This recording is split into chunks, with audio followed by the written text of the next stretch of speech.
Sun Business, les dirigeants et les entrepreneurs du territoire ont la parole. Clément Lessort. Voilà, bonjour à toutes et à tous, ravi de vous retrouver pour ce nouveau numéro de Sun Business. Vous le savez, une formule désormais adaptée à cette situation de confinement. Un entretien donc en visio avec mes invités dans des conditions techniques un peu particulières. Merci donc pour votre tolérance et votre fidélité, puisque cette émission évidemment a pour objectif de continuer à vous parler de votre économie et de votre territoire. C'est ce qu'elle fait d'ailleurs depuis 2014, chaque semaine. Hubert de Boisredon, bonjour. Bonjour Clément. Merci d'avoir accepté mon invitation. Vous êtes le PDG d'Armor, industriel et leader mondial des rubans transfert thermique pour l'impression des étiquettes code barre, celles que nous retrouvons sur l'ensemble des produits que nous consommons. Vous êtes expert en formulation d'encre et induction de couches fines sur film mince. Ça, c'est pour la technique et être un peu complet. Vous avez notamment développé une partie de vos activités autour de la filière photovoltaïque.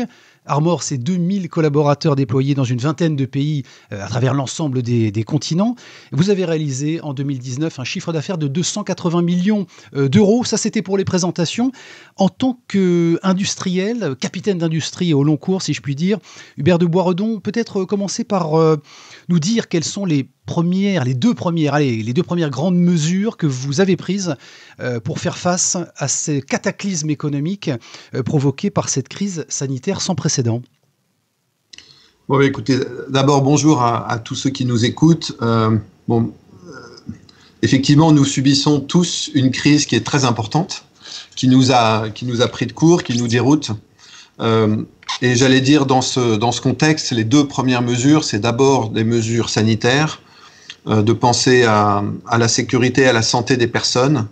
Donc, ce que nous avons fait, c'est effectivement très vite de nous adapter à la situation en prenant les mesures, ce qu'on appelle les mesures barrières, que vous connaissez tous, mais que ce soit au siège ou à l'usine, pour éviter que le virus se répande et protéger les personnes. Ça a été aussi identifier les personnes à risque, soit parce qu'elles ont un problème de santé, soit parce qu'il y a quelqu'un dans leur entourage qui ont également un problème de santé, pour que ces personnes-là restent chez elles et se protègent. Donc, j'allais dire, première mesure, la sécurité sanitaire. La deuxième mesure, c'est ce que j'appellerais la responsabilité et la solidarité nationale. Armor est une activité qui est importante dans le sens où, en fabriquant des consommables pour les codes barres, nous sommes indispensables à la chaîne alimentaire, à la chaîne pharmaceutique et à la fabrication des biens de première nécessité, puisque s'il n'y a pas de traçabilité de produits, effectivement, on ne peut pas produire, on ne peut pas vendre, on ne peut pas distribuer.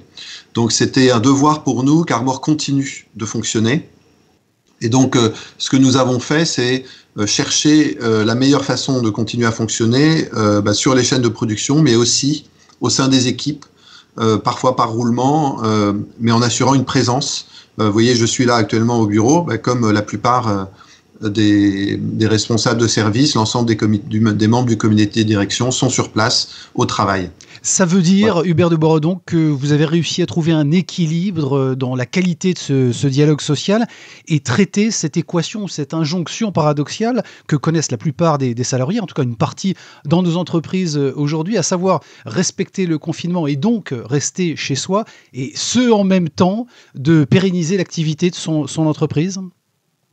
Écoutez, je pense que c'est une recherche d'équilibre. Moi, ce que je tiens à dire, c'est que les partenaires sociaux ont été et sont extrêmement responsables dans cette crise, puisque on est conscient ensemble qu'il est bon pour l'entreprise qu'elle continue, et surtout que c'est important qu'elle continue pour le service de l'économie et de la nation. Et donc, on est ensemble. Après, c'est un ajustement permanent. Voilà, bien sûr, il y a des personnes qui ne peuvent pas venir travailler pour des raisons personnelles, familiales.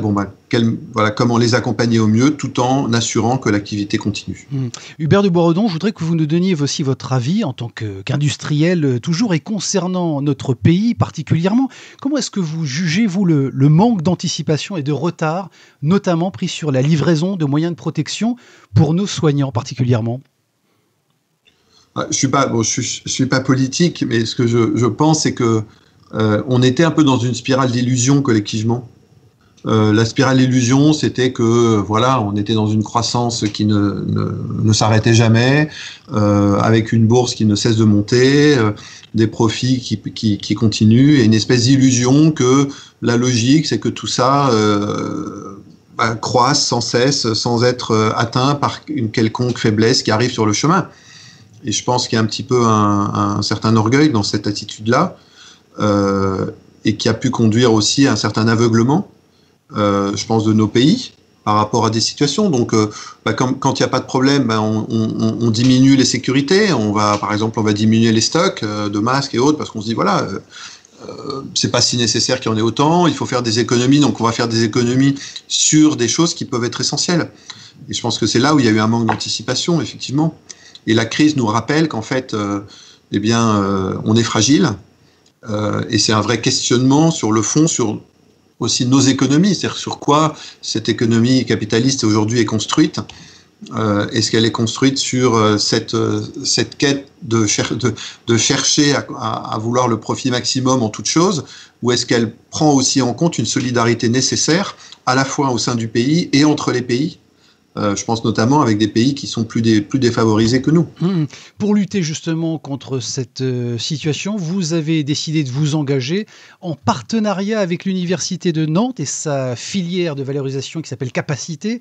Quelle est la genèse de ce partenariat? Qu'est-ce que ça produit? Et quelle est la valeur ajoutée d'Armor dans justement cette collaboration, cette coopération?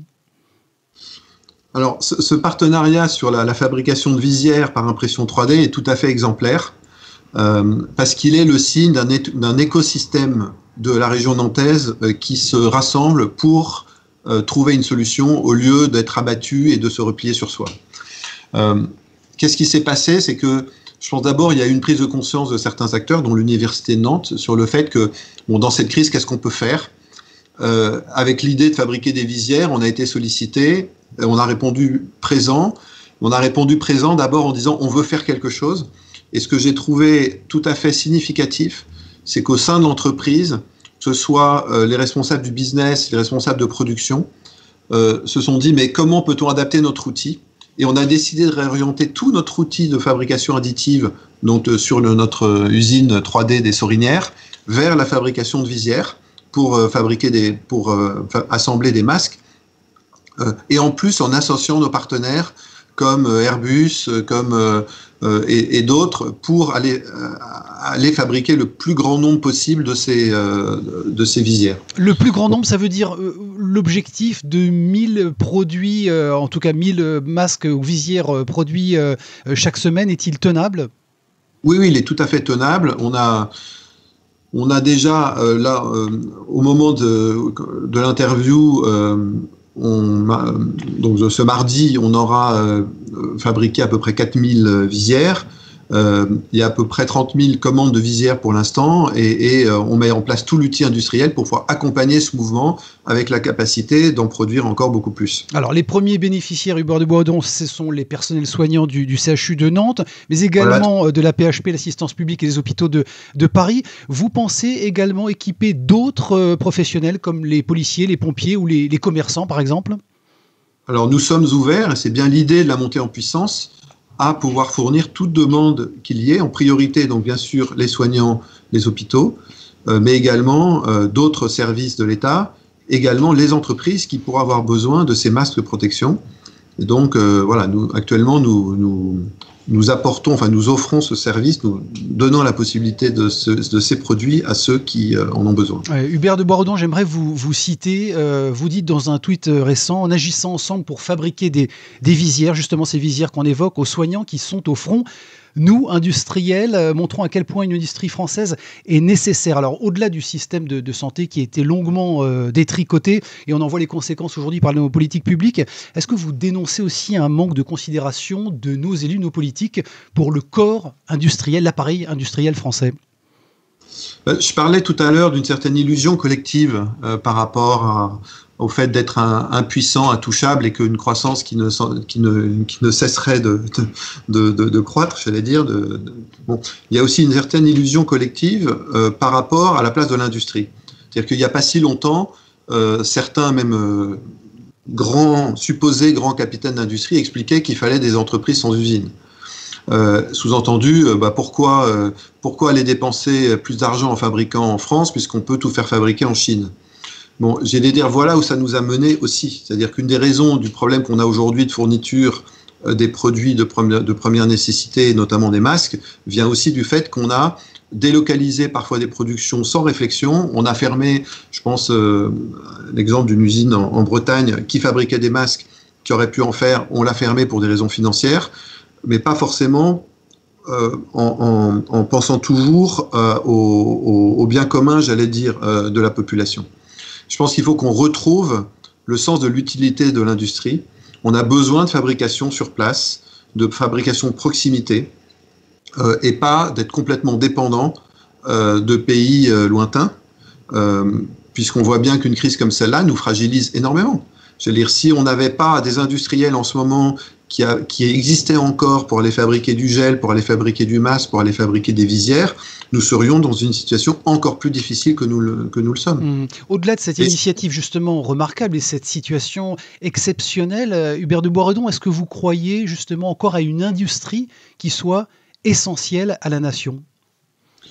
Je crois en une industrie essentielle à la nation, absolument. Et je pense que cette crise est l'occasion d'une réflexion de fond que nous pouvons faire chacun d'ailleurs sur, finalement, qu'est-ce que cette crise nous apprend des produits et des services absolument essentiels et ceux qui ne le sont pas. Qu'est-ce qui est de l'ordre du vital? Qu'est-ce qui est de l'ordre du nice to have? Il y a des choses, voilà, par exemple, le rôle de l'agriculteur, il apparaît comme absolument essentiel, le maraîcher, mais aussi le rôle du distributeur de proximité, du magasin de proximité, le rôle du soignant, le rôle de service de l'État pour que l'État fonctionne. Je pense qu'on en arrive à cette réflexion, et dans les produits qui sont fabriqués, il y en a qui sont indispensables, et si on ne les a pas, nous sommes réellement handicapés, et d'autres, voilà, qui sont jolis, qui font plaisir, mais qui ne sont absolument pas essentiels. Justement, s'engager au service de la construction d'un monde plus juste, plus humain, c'est bien le credo qui vous anime quand on vous connaît un peu en tant qu'entrepreneur, en tout cas celui que vous revendiquez. Est-ce que vous pensez que c'est conciliable justement avec un système ou des systèmes économiques dont le principal baromètre est la maximisation, pour paraphraser Thomas Piketty, maximisation permanente du produit intérieur brut? Est-ce qu'il ne faut pas changer d'indicateur ? Je pense que la construction d'un monde plus humain et plus juste est quelque chose qui devrait nous animer tous. Et l'économie, c'est le mode de relation entre les hommes. Donc, ça devrait être tout à fait cohérent avec ça. Donc, je pense que si on suit cette ligne-là, je crois en une économie qui est harmonieuse, qui permet de générer du travail pour tous, dans ce but de construire un monde plus humain et plus juste. Mais ça veut dire effectivement réordonner les choses. Je dis souvent à mes équipes, voilà, même si vous m'apportez un projet hyper rentable pour aller fabriquer des chewing-gums dans les usines d'Armor, je vous dirais clairement que ça ne m'intéresse pas, parce que je pense que c'est pas indispensable à la vie, et je vois pas en quoi ça va améliorer la société. Mais il y a des choses qui sont utiles, il y a des choses qui ne le sont pas. Tout dépend où on veut mettre son énergie. Je pense qu'aujourd'hui, par exemple, il y a des défis de société qui sont énormes, comme par exemple la lutte contre le réchauffement climatique, la réflexion sur comment équilibrer la richesse dans le monde, et notamment la prise en compte de pays en développement. On se plaint des migrants, on a peur, etc. Mais finalement, la raison de tout ça, c'est que nous n'investissons pas assez sur l'Afrique, par exemple. Et je pense qu'il y a une urgence à mobiliser des moyens. Et si l'argent qui était mis à faire des choses inutiles était mis pour que, j'allais dire nos frères, de certaine façon, au sens fort du terme, puissent bénéficier, eux, des biens de première nécessité qui nous sont aussi indispensables, il est clair que ça pourrait revitaliser des industries importantes. Si nous réorganisons certaines productions, peut-être même automobiles, pour faire des transports plus propres, plus cohérents avec l'harmonie que nous souhaitons, sans doute ça générerait des tas d'emplois. Voilà. Ce qu'il faut, c'est qu'on soit créatif et qu'on ose remettre en question peut-être des modes de fonctionner d'hier pour aller créer l'industrie et l'économie de demain. Bon, profitons de cette situation alors pour être créatif et audacieux, on l'a bien compris. Hubert de Boisredon, merci beaucoup d'avoir accepté mon invitation et cet entretien dans des conditions encore une fois un peu particulières. Merci beaucoup, PDG d'Armor, je le rappelle. Vous pouvez retrouver cette chronique sur l'application MySun, sur les players de la radio. Je vous donne rendez-vous quant à moi mardi prochain pour un nouveau numéro de Sun Business. Merci pour votre fidélité à l'écoute du son unique. À bientôt. Merci beaucoup, à bientôt.